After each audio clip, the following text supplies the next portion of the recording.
Hey guys, it's iDavis from the Czech community, and in this video I'm going to share with you some tips about the trading feature. So take a seat and subscribe to our channel so that you always keep it up with latest news from Elvenar. As you are getting progress in the research, you are specifying your city to produce certain goods. This happens after unlocking the technologies called production boost. From the point you unlock such a technology, the specific good out of a certain category is being produced in your city in an increased amount.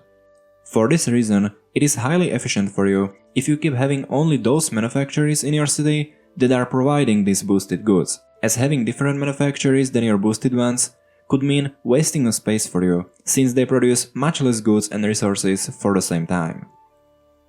The specific good that you get boosted by the research is given randomly for each player, which means there are a bunch of players whose cities are focusing on the production of different goods than yours. And this is where the basis of the trading feature starts playing a role. The trading feature allows you to obtain the non-boosted goods for your city by offering your boosted goods and creating trade offers for other players, either from the world map or for the members in your fellowship.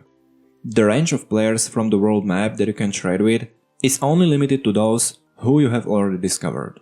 Hence, scouting new provinces and expanding your area on the world map means expanding the range of your potential candidates for trading. When you visit your trader, one of the first things that you will spot is the so-called star notation. The star notation gives you a clear idea about how beneficial the specific offer is. 2 stars of the offer means that it is fair for you and the value of the required goods is equal to the value of the goods offered. You should always think over accepting the offers with 1 or even 0 stars. Some of the possible reasons which might potentially lead players to accepting such an offer might be the lack of the required resource on the market in general, but in that case, it might rather be worth considering creating your own offer and wait until a buyer is found.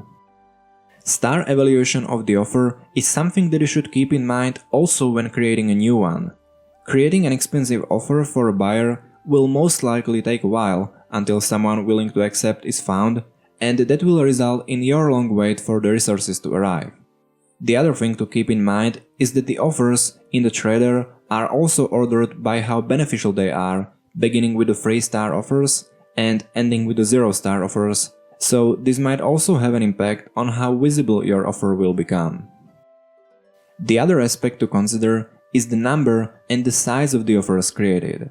There is a golden mean when it comes to what first size should your offer have, as on the one hand, there is a limited number of offers you can put in trader at the same time, so the size should be big enough to fulfill your needs with a sufficient amount of total offers you place, but on the other hand, asking for 2 big quantities will make it impossible for smaller players to accept, as they produce resources in much lower amounts.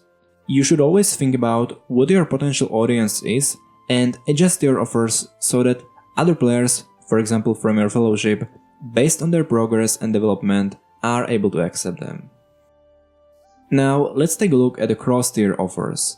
All the standard goods are divided into 3 categories: basic goods, refined goods, and precious goods, also known as Tier 1, Tier 2, and Tier 3 respectively. Sometimes you might spot, or also create yourself, the so-called cross-tier offers, which offer the goods from one category while require goods from the other one. As the value of goods from each category is different, it is also considered when it comes to how the star notation will look like. For a fair trade, you will most likely need to pay more of the lower value resources to get some certain amount of high value goods. And at the end of the day, this will lead to decreasing the total amount of your goods in your inventory, so before getting into such an offer, you should always consider how much this is worth for you. As you are getting progress through the chapters, the manufacturers for which you are, in rotation, getting upgrades are constantly increasing the amount of goods produced, while in average, all the manufacturers are producing around the same amount of specific goods.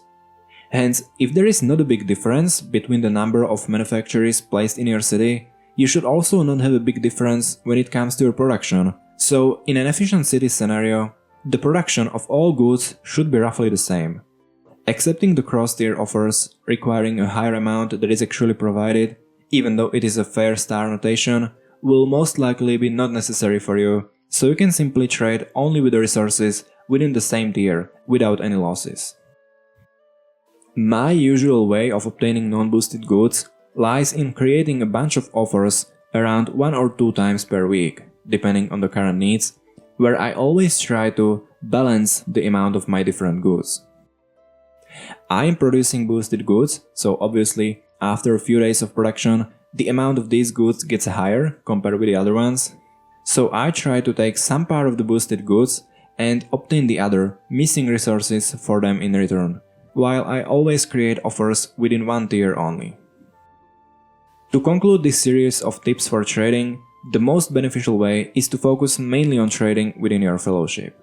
If you are a part of a good team, you can always help each other by creating fair and decent offers and somehow negotiate the resources between each other.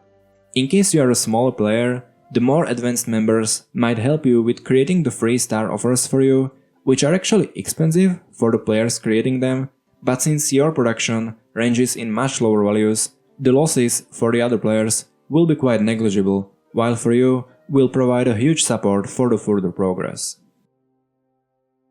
And with that being said, that's what I have prepared for this video, so thank you for watching, don't forget to join us by subscribing, and I will see you next time.